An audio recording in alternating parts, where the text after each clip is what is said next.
Okay, hey, this is sweat soldering. So this is when you want to sandwich two pieces of metal like a PB&J, all right? So there's 2 steps to this. If you get confused, there's always directions everywhere. This is the sweat soldering, okay? So part 1 is we have to make sure our pieces are clean, all right? We apply flux and solder chips to the bottom piece. So what we're doing in this is we're gonna actually melt solder to the bottom of this, and we're gonna melt it till where it looks like chocolate chip cookies are melted in the oven. And then we're gonna pull it away, we're gonna quench it, and then flux both pieces and put this on top and heat it up again, okay?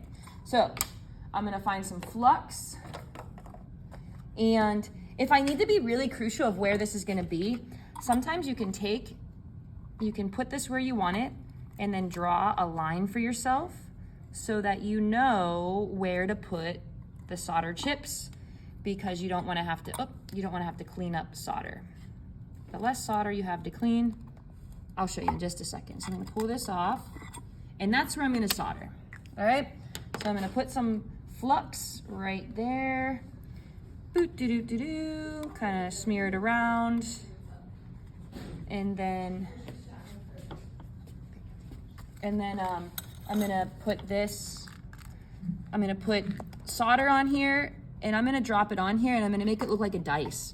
So this is a big area. So I'm gonna skip it just like I normally do, solder space, solder space, solder space.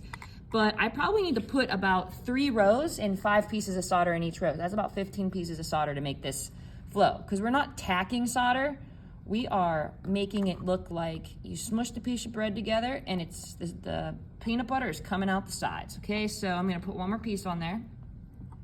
Now I'm ready to rock and roll.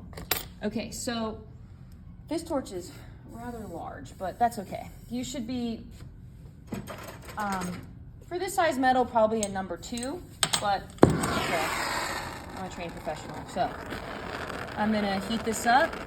If the solder starts to move around, I can only move it when it is clear. So it will bubble. If it does that, I kind of pull it off, let it do its thing, let it breathe, and then I can start cranking it up more.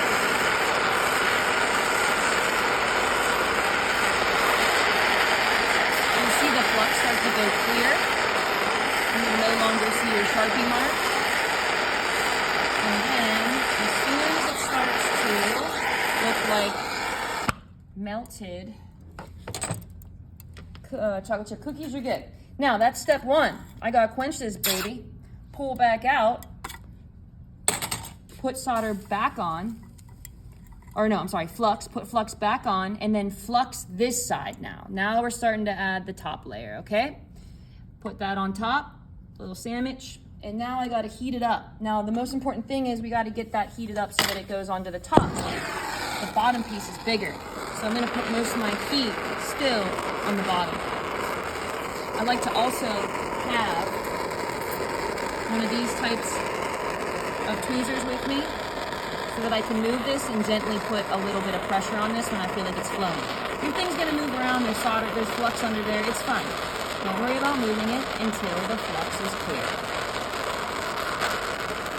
I'm gonna crank it up because I'm impatient. Heat it up, heat it up.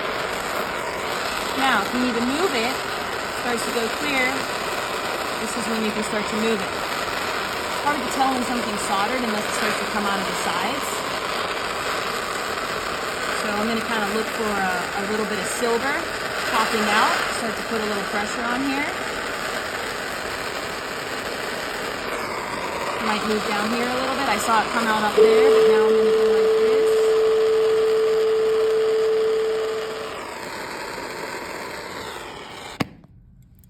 This is hot. I'm gonna put it over here. I'm gonna quench this.